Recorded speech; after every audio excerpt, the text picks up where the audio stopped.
Hey, welcome along to Take a Step Sunday. Got a really special, unique, one-off Sunday for us, and I think it's going to add so much value, not just to you personally, but to us as a wider church here at LifeSwitch. Because what I want to do today is make something simple. There's power in simplicity. In fact, when it comes to making things simple, I actually think that's one of my strengths. I'm quite good at making things simple. You see, a number of years ago now, I went to law school, and when I was at law school, it was interesting because I'm Clint, and even how I got there is interesting because when I was at college, at high school, man, I was not very good at things like English. I was not very good at more written work. I was good at like maths and physics and that. And when I had to make a decision about my future, the thing that I was certain about was I did not want to spend 3 years studying maths. I couldn't think of anything worse than spending 3 years studying maths. So I thought, man, I'm got to find something else. And I went and I saw the movie Legally Blonde. Loved it. Great movie. And honestly, I thought, hey, if she can do law school, I can do law school. And I signed up to go to law school. And when I was there, there's a lot of really smart people there, like real brainy, intelligent people. And well, to be honest with you, I didn't quite feel like I fitted in. My mother-in-law tells me, she says, Clint, you're actually a really smart person. You just do a good job of disguising it. And I think that's kind of true. And when we were at law school, I was sort of working away. And one thing I was really good at was exams. I wasn't very good at written assignments, but when it came to exams, I was brilliant. And I don't know why, but I could just do exams. I think with the written assignments, you had to be really well polished. Things had to be perfectly done.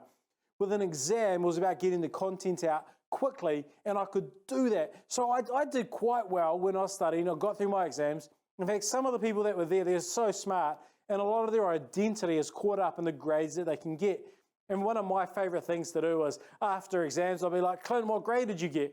And I'd tell them, and then I'd say, what grade did you get? And you could always see this look of disappointment on their face when they realized that I got a higher grade than them because their identity was caught up in it, and I was just Clint doing my thing. And I loved law school. But when I was there, the reason I'm telling this story is someone said, one of the lecturers said, what they were trying to do in this season was help to make things more simple. That a lot of law had this real high pristine sort of feel to it. There was a lot of Latin sort of sentences, and they wanted to simplify it and use more everyday language. And I think that played to my strengths. I think the fact that I was quite a simple person that wrote in quite a simple way was one of the things that allowed me to get through and do so well because of this transition they were trying to take the Victoria University sort of law side through it, and it really, really helped me. But I'll tell you what, there's something powerful about simplicity. Like when you think about it, if you want to be successful in life, making things simple's a really, really good way to do it. You know, I think of Apple, and what is it that makes Apple so successful? I think it's this. A lot of us that are watching this, you might even be watching this on an iPhone right now, but this is a piece of technology that's gone around the world, sold so many units, turned a massive profit for Apple. But what is it that really makes this so powerful? It's the simplicity of it, that almost anyone can take a phone, they can turn it on, they can start to use it as a camera, they can send messages, they can make phone calls, they can surf the web, they can reply to emails, do so much on here, but it's all so easy. What Apple did to make it so successful was they really simplified it. I once heard this story about Steve Jobs, and apparently when they were making the prototype for the first ever iPhone, and I imagine they would have made a few different prototypes, and the engineering department would do their thing, and the design department would do their thing, and then they'd bring it to Steve, and he'd have a look at it, and some of the other executive team, and they'd go for refinements. And one day, the head engineer thought they'd finally cracked it. They've got a prototype that's ready to go. And the engineer brings it and he hands it to Steve and says, Steve, what do you think of this? And Steve Jobs looks at the phone and he turns it around and all the different angles. And he looks at the engineer and just says, mate, it's just too big. I need you to make it smaller. And the engineer says, no, we can't make it any smaller. This is as compact as we can get it. All the space is being used. And Steve looks at it and he says, no, you can make this smaller. It's too big in my hands and needs to be made smaller. The engineer says, no, we've sourced parts from all around the world. We've got things and we've reduced the size of them as much as we can. This is as small as we can make it. And Steve Jobs then takes the phone, and I'd hate to know how much this prototype's worth because it's sort of how much would have been invested into it. He walks over to a fishbowl that's in the office where they're having this conversation, and he drops the phone into a fishbowl. And then he stands there as these air bubbles come up. And then he looks at the engineer and says, I need you to minimize it by getting clearly space, because look how much air is coming out of the phone. If we're using all the space, there'll be no air bubbles. And he gave the wet phone back to the engineer, and the engineer left the office determined to cram it in to make things a little bit smaller. See, Apple have been so successful because they've made technology so simple. What about Netflix? Have you watched any Netflix in the last 24 hours? I bet you have. I'm sure you've watched something. Well, what makes Netflix so popular, so successful, is they've really made streaming content so easy. You and I, we can watch what we want, when we want, where we want. We can just go bring up a show and we can start to watch it. If you're from my generation or older, you might remember a VCR. Do you remember those things? And you had to put the cassette tape in, and you had to try and set it to record at the right time. You had to make sure all the TV channels were tuned in to the VCR so it would record the right channel. It was a nightmare when you push fast forward, and then you rewind. It was just a disaster. It was really, really hard to watch what you wanted when you wanted, because then you had this big tape, you needed a big player to be connected to a TV in order for you to watch it. Whereas now, we can stream so many shows and movies from so many different devices when we want, when we're ready, at whatever time of the day. Netflix has simplified the way that you and I consume content, and it's made them very successful. And I think of Nespresso. Well, what's Nespresso sort of built around? They're built around being able to give everyday people like you and me the ability to make really refined, different types of flavors and variety of coffee in our own home. We don't need 10 years worth of barista experience. We don't need to source all these different beans and all this different stuff to try a lot of flavors, because they do it all for us and they provide us the capsules so we can have that refined coffee experience easily without having to learn how to do it. What they've built this company around is simplifying how to have a refined coffee experience. Simplicity is a powerful, powerful thing.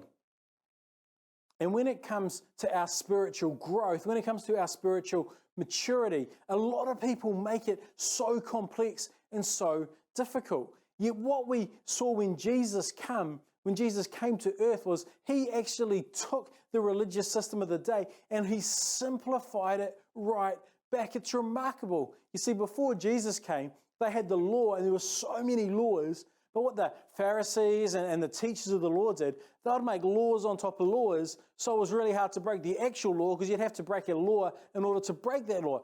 So they had so many laws, and it was so difficult. And when Jesus came to earth, God was really saying, hey, I want to simplify things back. I want people to know that I love them. I want to have relationship with them, and I want to make it as simple as I possibly can for people to have relationship with me. And when Jesus came and when Jesus taught, he simplified the religious system. He made it a lot more basic.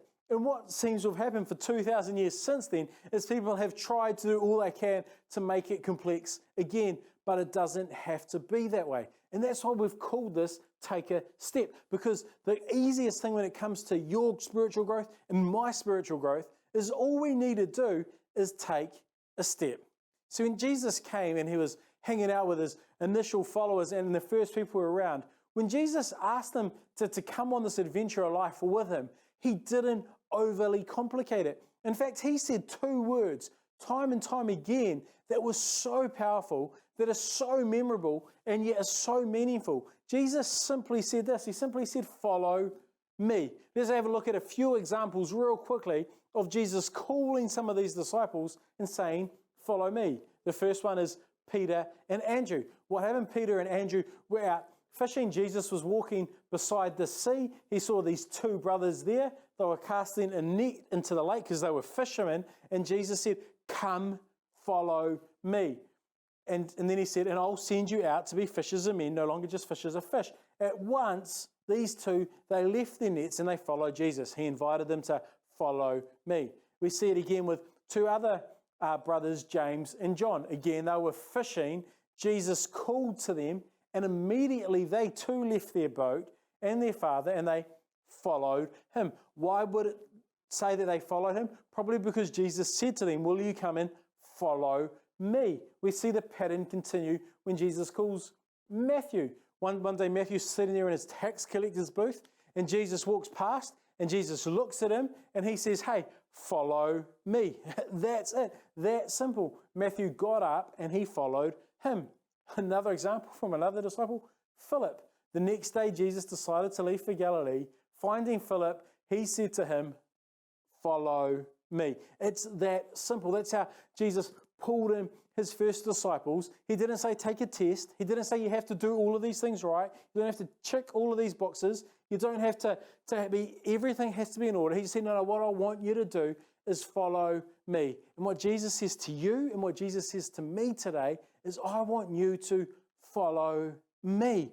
But it didn't stop there. Jesus continued to use these two words throughout his life. When Jesus one day finds himself being challenged by Jewish leaders, he says this, he says, my sheep listen to my voice, I know them, and what do? They follow me. They follow me. Well, what this implies when he's saying follow me is there is a sense of us taking action, that our faith isn't something where we just sit back and relax and let God do all the work. No, we've got to follow him. We've got to move with him.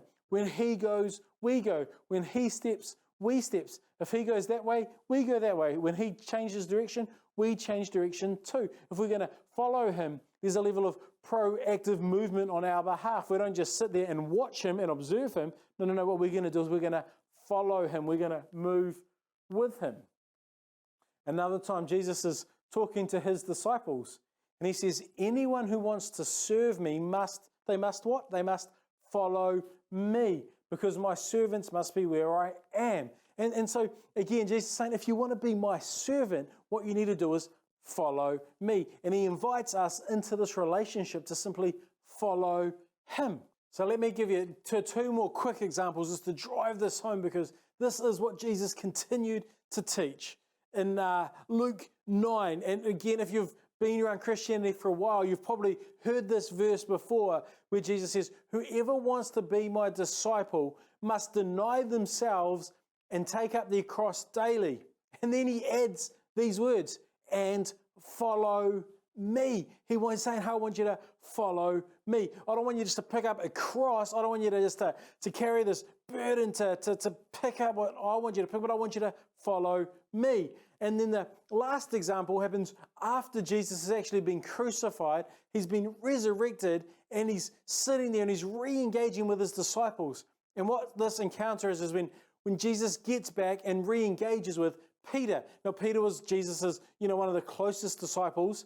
That Peter made a promise to Jesus that I will never, ever deny you. Jesus goes to the cross, and what does Peter do that very night? He denies Jesus 3 times. 3 separate occasions, people come to him and go, hey, aren't you with Jesus? Peter says, nah, not me. A young girl comes to him, hey, aren't you with the Jesus? No, don't know him. And he denied him 3 times. And then all of a sudden, this must be such an awkward conversation, because Jesus and Peter come face to face, and Jesus extends an arm of grace to Peter. And he says, Peter, do you love me? And Peter says, yes. And Jesus says again, Peter, do you love me? Peter says, yes. And then for the 3rd time, Jesus says, Peter, do you love me? And at this stage, I wonder if Peter was just feeling a bit exasperated about the whole situation. And Peter says, yes, I love you. And Jesus says, then feed my sheep.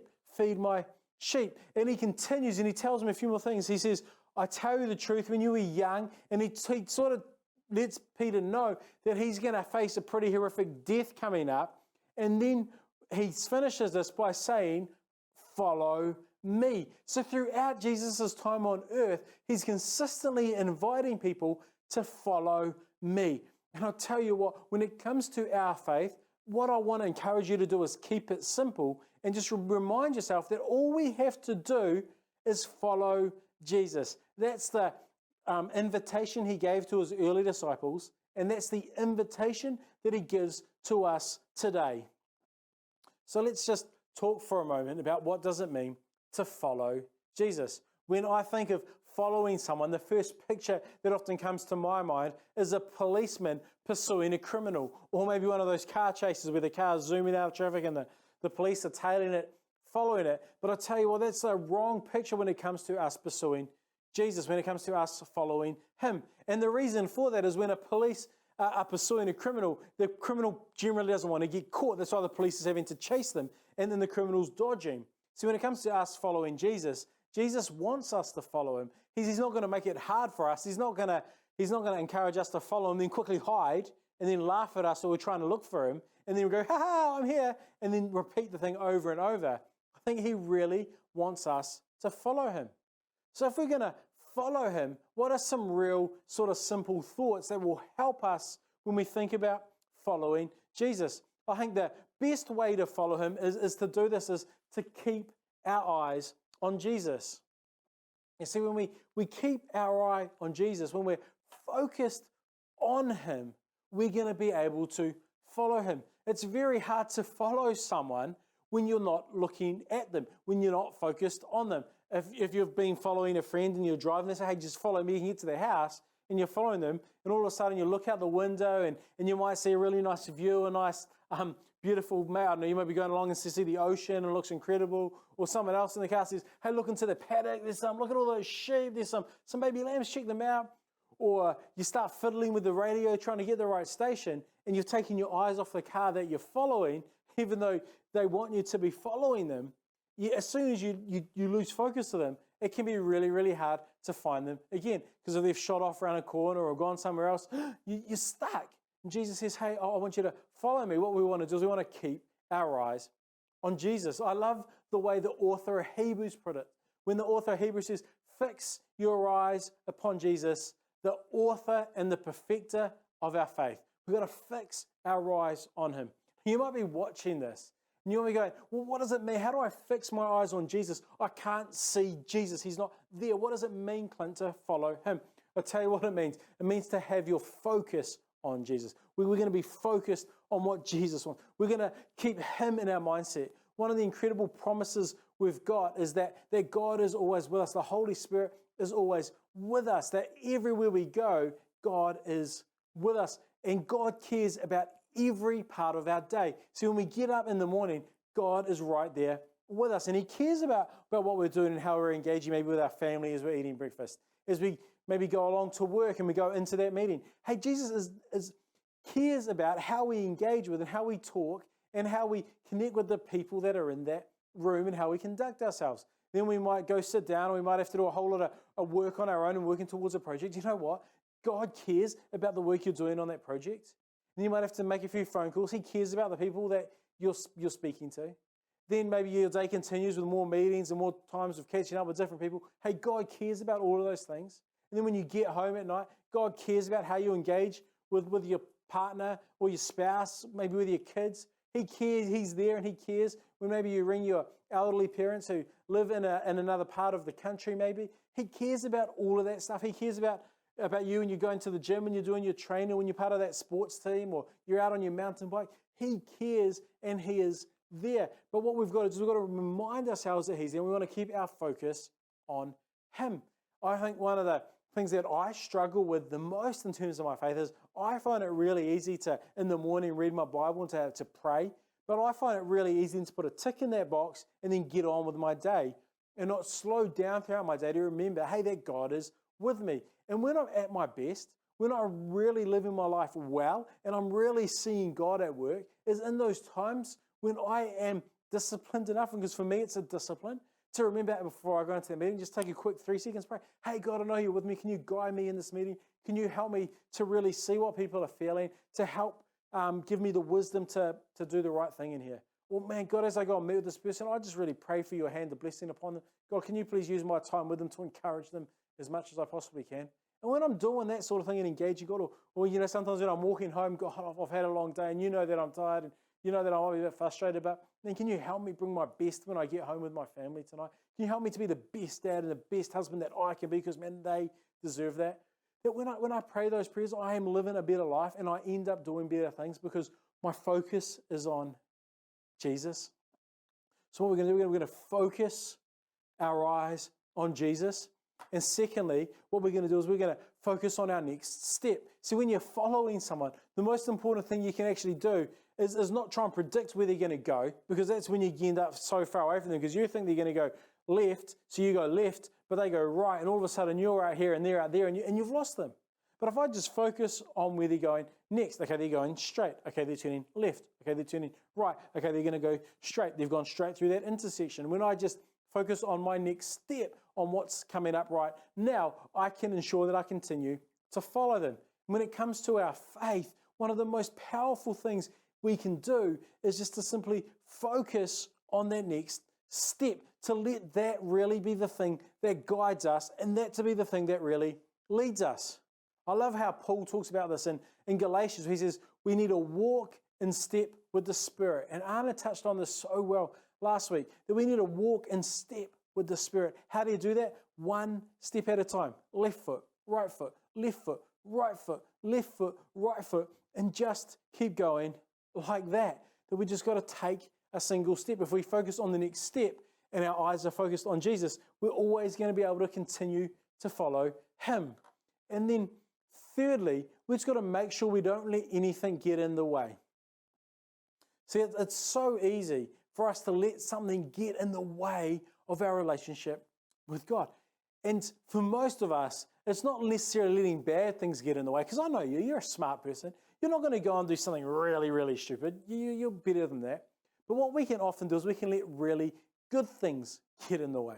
And that's when the trouble comes. When something gets in the way, when you're trying to follow someone, you've got no idea what they're doing because you can't fully see them. So you've got to make sure we're removing obstacles so there's nothing between us and Jesus. One day Jesus was telling a parable, and he was telling a story about a big banquet and how everyone's invited. And when the person put it on the banquet, sent a note out to say to people, hey, come to the banquet's happening.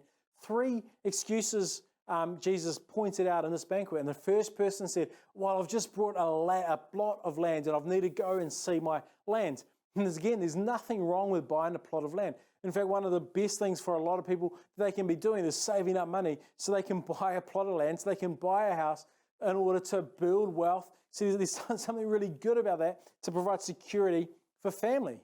And so it's not a bad thing, but what happened was, in this person's case, they lost sight of the main thing because of the good thing, and they got in the way. The second person says, oh, hey, I've just brought some ox. And what this is really talking about is business and being able to buy something that maybe is going to produce an income. Again, we need to be concerned about our work. We need to be pretty concerned about producing an income, because if we're going to feed ourselves and those that are around us, if we're going to be able to give and be generous and be a blessing to other people, guess what? We've actually got to produce an income, because you can't give what you don't have. You can't spend what you're not earning. So again, it's a really, really good thing, but the person lost sight of the main thing, and earning the money became the big thing. And then the third example was, hey, I've got to go and get married. And again, marriage is an incredible thing. We've got to prioritize. We've got to look after our marriage. We've got to look after our spouse. We really need to invest time into that relationship. So again, it's not a bad thing, but when that thing becomes the main thing, that's when the trouble occurs. Because there's nothing wrong with focusing on your marriage. You need to spend time focusing on your marriage. But when you focus on your marriage exclusively and push aside Jesus, you can go a year, 2 years, 3 years down the track, and all of a sudden you realize, man, I'm not following. I haven't been following for a long time because my mind has been focused on something else. So what we've got to do, we've got to keep our eyes fixed on Jesus. We want him to be the focus. We have to be intentional about our next step. Okay, hey, what is around me? Can I take this step now? What am I called to do now? And then thirdly, we've got to make sure we don't let obstacles come and get in the way. So what we're going to do, we're going to follow Jesus. And here at LifeSwitch, man, we want to do everything we possibly can to make it as easy for you to follow Jesus as possible. And so that's why we've come up with this discipleship plan called Take a Step. And my promise to you is this: if you come and be part of what we're doing with Take a Step, there'll always be support and help for you to take your next step. See, we're not going to have your whole journey mapped out from now until you die. That's impossible. But what we can do is help you continuously take your next step. And it's sort of covered in 3 parts. There's first step, then there's next step, and then there's keep stepping. So no matter where you are on your faith journey, one of these is going to be relevant to you. And I love that. The first one here is first step. And we're using a course called Starting Point to do that. And what first step is all about is for those of us who are trying to figure out what Christianity is all about. For those of us that have come along and maybe skeptical, trying to explore faith, Starting Point is the place where you can go to help you explore faith. It's sort of an eight-part course that's there designed to help you remain curious, to get you asking questions, thinking about Christianity, and particularly who is Jesus. It is absolutely remarkable, incredible. It is the best material I've ever come across to help people that are trying to figure out faith. The second step is called next steps. You've got your first step, and you've got your next step. This is a course called Fresh Start. And what this course is all about is about helping you find the foundation of your faith. It sort of covers 5 things that you need to know and 5 things that you need to do to lay a strong foundation for your Christian faith. This course in particular is quite, what's the word for it? It's quite directive, because when you're new to faith, it can be very overwhelming. And you've got this person telling you this, and this person this, and this person this, and you've got all these well-meaning people around you telling you to do something, and you pick up the Bible, and it's this big, scary book. You're like, where do I start? I'll tell you where you start. Next step, fresh start. That's what you need to lay a great foundation. And then the third part is called keep stepping. And what this is less a course and more about a discipleship framework that you work out over and over and over and over. It is a course to help you figure out what Core 4 is, and it essentially talks about 4 key elements. You've got the pursuing God personally, connecting with others, playing your part, and impacting your world. And we just encourage you once a quarter to sit down, to step back from life, make sure your focus is on Jesus, and we'll give you tools to help you do this. And then go, okay, which one of these 4 areas is God calling me to grow in over this next quarter? And then to set a goal in that, and that really becomes your next step. And you're going to focus on that for a quarter, for about 90 days, and you're going to reassess and go, okay, God, where to now? And what this is going to enable you to do is to keep taking steps. And the cool thing about this is it can be, you can be as supported or almost as free as you want to be. If you're in a place you're like, I don't really know what to do next, I've got no idea, we've got people that will come and sit with you and have conversations with you and help you unpick it and help you set those goals. However, many people have been doing this for years, so they don't even need to have a conversation. I mean, they're in a place where they can talk to God, figure out what the Lord's saying to them, and then they can start to take those steps based on what's happening between them and God. Or maybe you've been able to do that for a long period of time, but you just get to a place where you feel a little bit stuck and you feel stalled. Hey, again, we've got someone that can sit with you to help brainstorm, to help you discern what God is saying to you. I'm excited about this for so many of us who have been in faith for a while. And the reason I'm excited about it is because it simplifies spiritual growth so much. It says, hey, we have got to own our spiritual growth. That my spiritual growth isn't his problem or her problem or their problem. It's my responsibility to be moving forward. And it doesn't say you have to do step A, B, C, D, E, F, G. It says, no, you need to figure out where God's leading you, and you need to walk in step with the Spirit. Not walk in step with what Clint wants you to do or what your life group leader wants you to do, but to walk in step with the Spirit. And sometimes God will use Clint, or he'll use your life group leader, or he'll use your spouse, or he'll use those people around you to help direct and nudge and guide you. But this sort of puts it into your own hands to figure out and firstly discern what God's saying, and then to take that step. And the best way to see all this is to go to this website right here, lifeswitch.org.nz/step. There'll be a link below. Click on it, and it's going to take you to a website. And let me show you. This is sort of what this looks like a little bit. Spiritual Growth Made Simple. It is something for those who are exploring faith, for those who are new to faith, for those who are growing in their faith, and for those who are mature in their faith. So there's something for everyone. We just encourage you to identify the step. Here they are. First step, next step, keep stepping.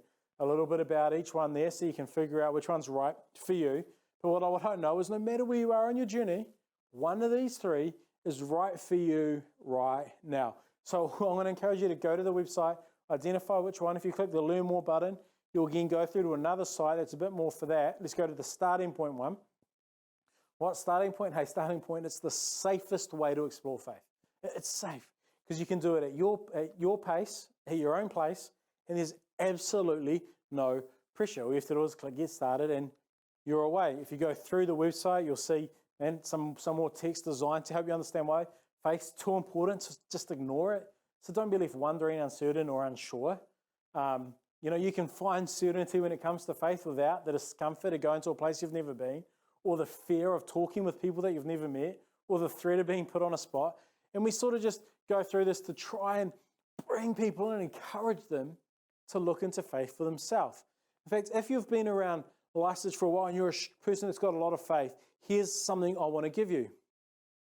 One of the most powerful things, or one of the most powerful ways you can use this tool, is by inviting those you know to go through Starting Point. It is one of the best tools that you'll ever find to help people wrestle with faith. And I'll even give you a script. This is what you can send out in an email ASAP. You can reach out to people maybe in your family or within a team that you're working with, and you can say, hey, over the years, many of you have asked me about my faith, and sometimes I've tried to describe it and sometimes I've made a mess of it. But what I want you to know is that my church has pulled together a great course to help people figure out faith.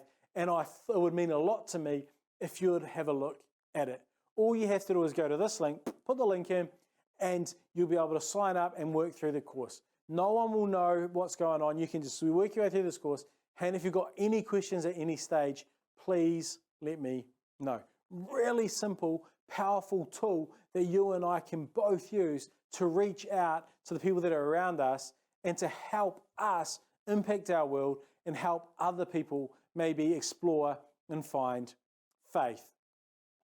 See, when it comes to us growing, it really is as simple as taking a step. See, this is sort of it. We've got a first step is Starting Point. Our next step is Fresh Start, lay that foundation of our faith. And then we're going to keep stepping by being part of the Core 4 framework. To be able to go through that little course and then sign up to remain part of this framework where every quarter we're going to work with you and help you identify what God's saying and take that step. Identify what God's saying, take that step. And we'll put the support, all the encouragement, the accountability around that to ensure that you are taking those steps. Because I know, you know, when we fix our eyes on Jesus, when we focus on that next step, when we remove those obstacles, we really can do what God's asked us to do. And that, my friend, is to simply follow Him. It doesn't have to be more complicated than that. A lot of people try and make spiritual growth really, really complicated. But the truth is, Jesus called you and He called me to follow Him. If I fix my eyes on Him, focus on that next step, remove those obstacles, and I'm going to be going where Jesus wants me to be going. I'm going to be going where He wants me to go. I'm going to be walking in step with the Spirit, and I'm going to live the life that He wants me to live. And I'll tell you what, it's adventurous. It's incredible. I think of the disciples, and the disciples were there, and Jesus said, come and follow me. And as they followed Him, they didn't know where they were going to be taken. They didn't know where God was leading them. They just simply went where Jesus told them to go. I think of the time when Jesus told His disciples to get onto the boat and go out into the lake. And there was a huge storm out in the lake. Did Jesus know there was going to be a storm? Of course He did. He created the lake. He created the weather systems. He knew that He was leading them straight into a storm. But He said to them, I want you to go. I wonder if Jesus says, hey, get into the boat and go out into the lake, and then had a little laugh and a little giggle and watch them go. And then when the storm came, Jesus goes out onto the lake and He calms the storm. And the disciples go, wow. And Jesus says, just take a step and you'll see the storms get calmed. Just take a step. Come with me and you'll see miracles unfold in front of your eyes. Just come with me and you'll see a dead man rise. Just come with me and you'll start to understand things you never understood before. Just come with me and you'll see a little bit of food be multiplied to feed the multitudes. Just come with me. Just follow me and you will see what you never thought you could see. Just come with me and I'll use you to do things you never thought you could do. Just come with me and you'll live the most amazing life you could ever live. And Jesus is saying to you and He's saying to me, just come, follow me. And what we want to do here at LifeSwitch is we want to make it as easy as we possibly can for you to follow Him. Because I know, we know that when you follow Him, when you take step after step after step after step, you're going to see things you never thought you could possibly see. God's going to use you in ways that you never thought you could possibly be used. You're going to start to understand things that you never thought you'd be able to understand, because that's how good God is. And He's saying to you and He's saying to me, follow me, follow me. It really is that simple. Let me ask you a question right now. Are you willing to follow? Are you willing to say, okay, I want Jesus, I want to put my focus on you. I want to just focus on my next step. I don't know where this is going to lead, and I don't even need to worry about where everything's going to lead. But I'm just going to take my next step and then my next step. What is your next step right now? Are you willing to say, man, I'm going to remove some of these other obstacles? Because it's so easy for these good things to often become our focus. Building wealth so we can provide for our family. Looking after those important relationships, because, man, they are by nature important. Completing my university degree. Maybe it's climbing that ladder. Or whatever it might be. Are you willing to say, no, I want to remove those obstacles, keep my eyes focused on Jesus? Because this is what Jesus promised us. He said, blessed is he who seeks first my kingdom and my righteousness, and all these other things will be given to you. When we focus in on him, all of that other stuff, it just comes in behind us, sort of filters into our slipstream. We focus in on him, the other stuff will be taken care of. But you and I, we've got a responsibility to say, I'm going to follow you. And that's not a passive responsibility, but it's an active responsibility that requires us to take a step, to walk it out, another step, and another step, and another step, and another step. And man, I don't know where you are on your journey, but I know that, man, I'm a long way from where I want to be. But when I look back over the last sort of 20 years as my faith has come forward, man, I'm a lot further now than what I used to be, even though there's still a long way for me to go. And what I know to be true, right, it's a bit of a silly saying, but man, it can resonate with us here, is that the journey of 1,000 miles begins with a single step, and it's outworked one step at a time. And I don't know where you are on your journey, but if we just take one step and then the next step, then the next step, then the next step, then the next step, after a certain amount of time, we're going to be a whole lot further than we thought we'd ever get if we can just be consistent. You can do it. Jesus invited us to follow him. And let's be people who follow him. What we're going to do is going to play a really nice song for you. And I encourage you, if you can, maybe just to close your eyes. Listen to the lyrics to the song and just say, God, what does it look like for me to follow you? What is my next step? Which one of those courses is right for you? And maybe you can go right now and sign up, link up, be part of that course. Put your name down and say, man, I'm going to start on this course because that is the right one for me right now. That's how easy it is for you to take a step. Enjoy this song.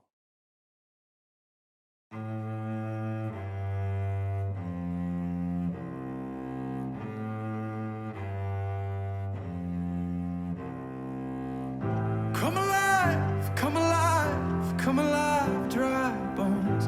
Come alive, come alive, come alive, dry bones. Awake, arise, inhale the light, and come alive, come alive. I'm gonna sing to you, dry bones, until you're covered in light, and the valleys bloom like a rosebud in the light.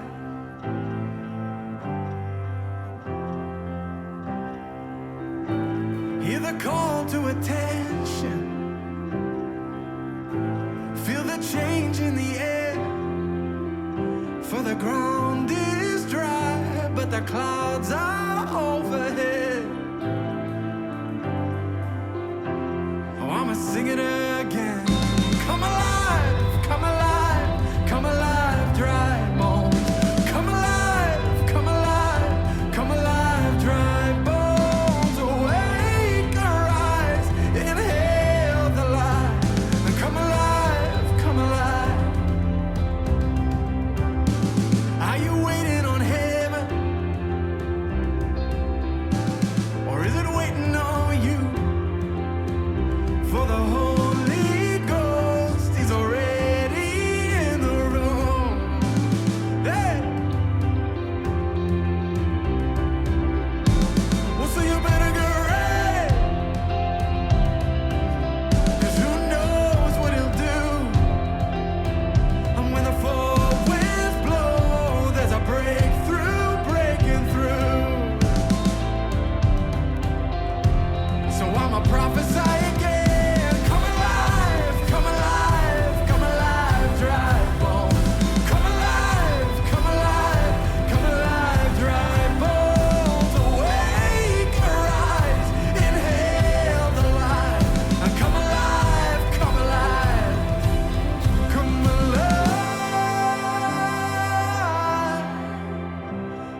shackles in the grave now and dance like you were young. Oh, you do not have to live in chains now. There's a key within your song. So leave the past where it belongs, child, and take a leap into the light. Come find the freedom you were born for.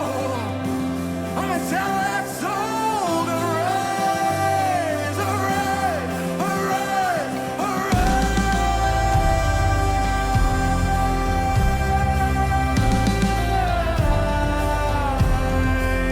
Get up now, rise, arise.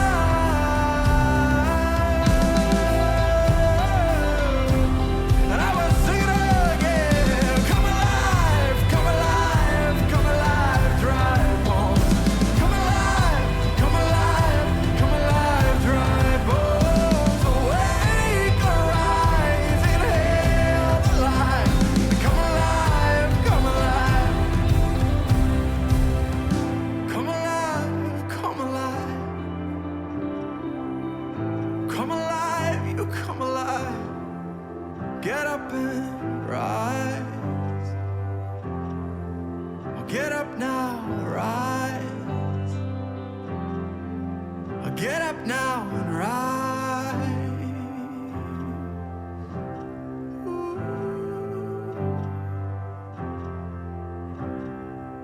And up from these ashes, let new life be born.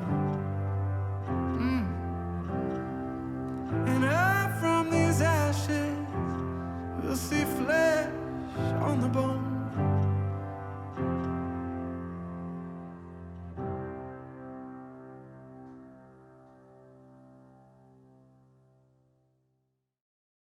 Okay, let me pray for you. Heavenly Father, I thank you so much for every person who's watching, every person who's listening. Father, I pray that they will have the courage to follow you. Man, following you isn't easy. Following you is difficult, yet it is so exciting. It is incredible what can happen. So, Father, I pray that you'll give every person the wisdom to know what to do next. And I pray you'll give them the courage to go and do it. Father, I know that these courses are there to help every person take their next step. So I pray, Lord God, that they won't think about it for too long, but they'll just sign up and start to do whatever they can, whether it's to figure out whether Christianity is for them, whether it's to lay that foundation for their faith, or whether it's to continue to grow and grow and grow and move forward in their faith. I pray this in Jesus' name. Everybody said, amen, amen, amen. Hey, again, thank you so much for joining us tonight. It's been a privilege having you here. You have a great week, and we'll see you next time.